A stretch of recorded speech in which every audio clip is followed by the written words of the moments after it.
warahmatullahi wabarakatuh. Perkenalkan, nama saya Mala Aulia Kaniasari dari kelas 11 MIPA 3. Saya di sini akan mempresentasikan tentang kelompok sosial, syarat dan ciri kelompok sosial, faktor pembentuk kelompok sosial, proses pembentukan kelompok sosial, macam-macam kelompok sosial, partikularisme dan eksklusivisme kelompok. Yuk kita bahas sama-sama. Apa sih kelompok sosial itu? Kelompok sosial adalah kumpulan manusia yang saling berinteraksi dan memiliki kesadaran antar anggotanya dalam suatu kelompok. Jadi kelompok sosial terbentuk karena adanya perasaan bersama akibat interaksi yang sering terjadi di antara mereka. Sedangkan menurut para ahli menyatakan, menurut Surjono Sukanto, bahwa kelompok sosial adalah himpunan atau kesatuan-kesatuan manusia yang hidup bersama karena saling berhubungan di antara mereka secara timbal balik dan mempengaruhi. Sedangkan menurut Robert Merton menyatakan bahwa kelompok sosial adalah sekelompok orang yang saling berinteraksi sesuai dengan pola yang telah mapan. Syarat dan ciri-ciri kelompok sosial. Ciri-ciri kelompok sosial menurut Robert Merton ada 3 kriteria kelompok. 1.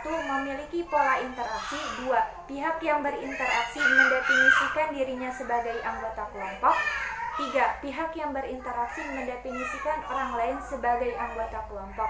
Syarat-syarat kelompok sosial menurut Surjono Sukanto menyatakan ada 5 kriteria kelompok. 1.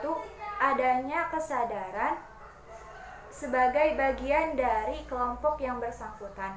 Adanya hubungan timbal balik antar anggota. Adanya faktor pengikat atau tujuan yang sama. Memiliki struktur, kaidah dan pola interaksi yang sama, bersistem dan berproses. Faktor pembentukan kelompok sosial. 1. Adanya kepentingan yang sama. Jadi, kepentingan yang sama sangat mempengaruhi dalam pembentukan suatu kelompok sosial. Contohnya, kelompok seniman, kelompok intelektual, dan lain-lain. 2. Pertalian darah dan keturunan yang sama. Jadi, kelompok sosial terbentuk diawali dengan keluarga intim, seperti keluarga yang terdiri dari ayah, ibu, dan anak.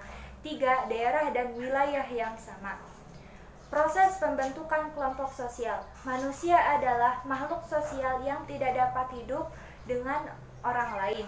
Oleh karena itu, untuk mencapai kodrat kemanusiaannya, mereka harus membentuk dan mengembangkan hubungan sosial dengan orang lain. Suatu kelompok dapat terbentuk apabila dia adalah anggota kelompoknya terdiri dari 2 orang yang saling berinteraksi. Triad adalah 3 orang anggota yang saling berinteraksi. Semakin banyak anggotanya kelompoknya, semakin banyak pula hubungannya, dan sebaliknya. Macam-macam kelompok sosial. Satu kelompok primer adalah kelompok yang saling mengenal antar anggotanya secara pribadi dan hubungan sosialnya semakin erat, contohnya kelompok keluarga dan kelompok teman. Kelompok sekunder adalah kelompok yang tidak saling mengenal dan hubungannya tidak erat, seperti kelompok pembinaan belajar. Paguyuban atau Gemeinschaft adalah kelompok sosial yang memiliki ikatan batin antar anggotanya dan hubungan yang terjalin dalam waktu yang panjang.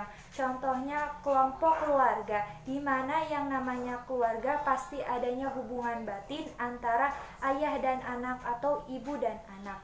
Kelompok patembayan atau kelompok Gesellschaft adalah kelompok sosial yang memiliki ikatan lahir, artinya kelompok sosial terbentuk karena adanya tujuan yang ingin dicapai dan hubungan sosial dalam waktu yang pendek. Contohnya ikatan antar pedagang. Kelompok member group atau kelompok keanggotaan adalah setiap orang secara fisik tercatat sebagai anggotanya. Reference group atau keanggotaan acuan adalah jadikan seseorang yang bukan anggota kelompok sebagai acuan dalam berperilaku.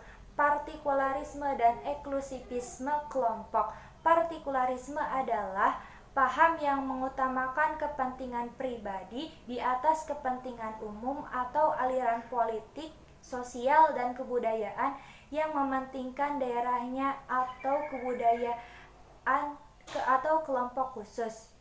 Eksklusivisme adalah paham yang mempunyai kecenderungan untuk memisahkan diri dari masyarakat. Dan partikularisme yang dapat dirasakan oleh orang lain ketika seseorang melakukan partikularisme, yaitu terjadinya eksklusivisme, tidak memiliki rasa empati, bersifat egois, dan sombong. Sekian dari saya, kurang lebihnya mohon maaf. Wassalamualaikum warahmatullahi wabarakatuh.